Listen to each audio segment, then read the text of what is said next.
Dans cette capsule, vous allez apprendre à faire la mise en texte à partir de votre plan. Dans la présente vidéo, les étapes de la démarche seront illustrées à partir d'un texte explicatif. Mais sachez que les étapes sont les mêmes, peu importe le genre de texte courant que vous travaillez. Donc, si vous travaillez la capsule d'information ou la lettre ouverte, par exemple, ce sont les mêmes étapes que vous devrez faire. Voici votre intention d'écoute. Notez les étapes que je vais faire pour passer de mon plan à mon texte. Avant de commencer, c'est important de rappeler qu'avant la mise en texte, il y a eu une phase de planification. C'est-à-dire que j'ai été informée de la question à laquelle j'allais devoir répondre dans mon texte. J'ai aussi lu des textes sur le sujet que j'ai annotés. Et pour finir, j'ai sélectionné les idées des textes que je voulais conserver et je les ai reformulés sous forme de mots-clés dans mon plan. Donc si je vais tout de suite à mon plan, donc vous le voyez en ce moment à l'écran, s'il est organisé de cette façon-là, c'est que ça représente bien la structure du texte explicatif. Donc, dans un texte explicatif, on répond à une question par une raison et on va détailler la raison à l'aide de procédés explicatifs. Donc, c'est ça. Je peux maintenant commencer ma mise en texte. Donc, la première étape, c'est de me rappeler l'intention d'écriture. Donc, et de vérifier si mon plan, si le contenu de mon plan, ça répond bien à cette question-là. Ma question, c'était pourquoi les encouragements ont-ils une influence sur la réussite? Moi, la raison que je voulais développer, c'était parce que les encouragements, ça augmente la confiance en soi. Et donc ça, cette raison-là, ça répond bien à la question. Ça, je pense que c'est bien choisi.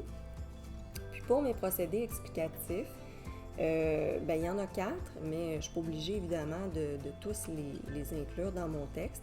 Moi, j'ai choisi d'y aller avec un exemple, donc l'expérience des assiettes, dont j'ai entendu parler dans les textes que j'ai lus. Et je me souviens très bien de l'expérience des assiettes. Ça démontre bien que ça augmente la confiance en soi, les encouragements, donc ça va. Puis, je voulais reformuler des recherches sur l'apprentissage qui disaient que la prédiction de la réussite par l'élève, c'est annonciateur de sa performance. Donc, ça aussi, ça a un lien avec la confiance en soi. Donc, je pense que mes idées sont toutes bien choisies. Donc, à part me rappeler l'intention d'écriture, puis vérifier que mon plan répond bien à ça, je dois aussi me rappeler les critères de réussite du texte explicatif. Donc, dans mon texte, je dois expliquer un fait ou un phénomène. Donc, c'est ce que je fais. Je vais expliquer pourquoi les encouragements ont une influence sur la réussite. Puis, je dois utiliser des procédés explicatifs. Ça, c'est correct. J'en ai choisi 2 et ils sont là. Donc, c'est correct. Donc, pour l'étape 1, ça va. Étape 2, je dois détailler chaque idée de mon plan en me demandant ce que je veux en dire. Parce que dans mon plan, c'est juste des mots-clés. Donc, c'est pas le détail de ce que je veux écrire dans mon texte. Donc, je dois me raconter ça dans ma tête puis me dire, OK, qu'est-ce que je veux dire là-dessus? Donc, ma première idée, c'était qu'ils augmentent la confiance en soi. Qu'est-ce que je veux dire par rapport à ça? Bon, en fait, je veux dire que quand on croit en nous, nos chances de réussite sont meilleures. C'est ça que je veux dire, dans le fond, puis qui n'est pas dans mon plan. Donc, je vais pouvoir commencer à composer ça. OK, je vais dire si les encouragements influencent. Comment ça s'écrit ici? Je pense que ça s'écrit comme ça. Bon, je suis pas certaine. Donc là, je suis confrontée à mon étape 3. Pendant que je rédige, je dois placer des signes de doute au-dessus des mots dont je suis pas certaine. Je vais mettre un point d'interrogation pour pouvoir y revenir plus tard. Parce que pendant que je rédige, je peux pas commencer à vérifier des mots dans le dictionnaire ou vérifier des accords parce que je vais perdre mes idées. Donc, je vais juste mettre un signe de doute, puis plus tard, je pourrai vérifier ça. Donc, si les encouragements influencent la réussite, c'est parce qu'ils augmentent la confiance en soi. Et quand nous croyons en nous, nos chances de réussir sont meilleures. OK. Donc, c'est un peu plus long que ce que j'avais dans mon plan, mais à peine. Il n'y a pas beaucoup d'autres détails là, que je voulais donner là-dessus. Ça va être plus quand je vais arriver là, dans mes autres idées là, qu'il va y avoir plus de détails. OK, donc je suis rendue à l'étape 4. Je dois consulter mon plan pour me rappeler mes idées. Donc là, j'ai terminé de rédiger cette idée-là. Je dois maintenant rédiger l'expérience des assiettes. Ça va faire en sorte que je vais revenir à ma deuxième étape. Je dois encore une fois détailler dans ma tête ce que j'ai l'intention de mettre dans mon texte par rapport à ça. Donc, l'expérience des assiettes, en gros, là, ce qui s'était passé, c'est qu'un artiste était venu montrer aux participants comment faire tourner des assiettes sur leurs doigts. Puis, après, chaque participant devait venir faire une prestation devant l'artiste et l'artiste donnait des commentaires positifs ou négatifs à chaque participant. Donc, il y a des gens qui ont bien réussi, qui ont reçu des bons commentaires, mais il y a des gens qui ont bien réussi, qui ont aussi reçu de mauvais commentaires.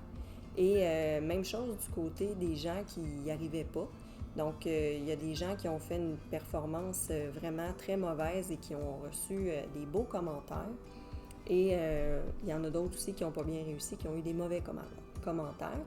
Et après, les participants se pratiquaient de nouveau, puis revenaient sur scène pour faire une deuxième prestation. Et ce qu'ils ont observé, c'est que toutes les personnes qui avaient reçu des bons commentaires ont fait mieux la deuxième fois. Et ce qui était étonnant, c'est que ceux qui avaient reçu des mauvais commentaires, mais qui étaient bons, sont devenus mauvais. Donc, c'est ça qui est arrivé. Donc, je pense que mes idées sont pas mal claires. Là, je vais pouvoir aller rédiger ça. J'ai terminé de rédiger ce que je voulais dire sur l'expérience des assiettes. J'ai laissé des signes de doute au-dessus des mots que je voulais vérifier un petit peu plus tard. Il y a même une phrase dont je ne suis pas certaine de la construction. Je vais vérifier ça un petit peu plus tard. Donc, ce que je dois faire maintenant, c'est encore une fois retourner à mon plan pour consulter la prochaine idée, en fait la dernière que je voulais développer.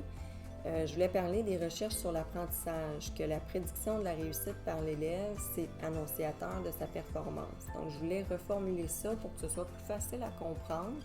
En fait, ce que je veux dire, c'est que quand une personne croit qu'elle peut réussir quelque chose, bien, en général, elle réussit. Puis au contraire, si quelqu'un est convaincu qu'il va échouer, bien, c'est aussi ce qui va se produire en général. Donc, c'est bon. Donc, je suis prête à rédiger ces phrases-là. J'ai terminé de rédiger ma dernière idée. Je vais relire pour voir ce que ça donne finalement.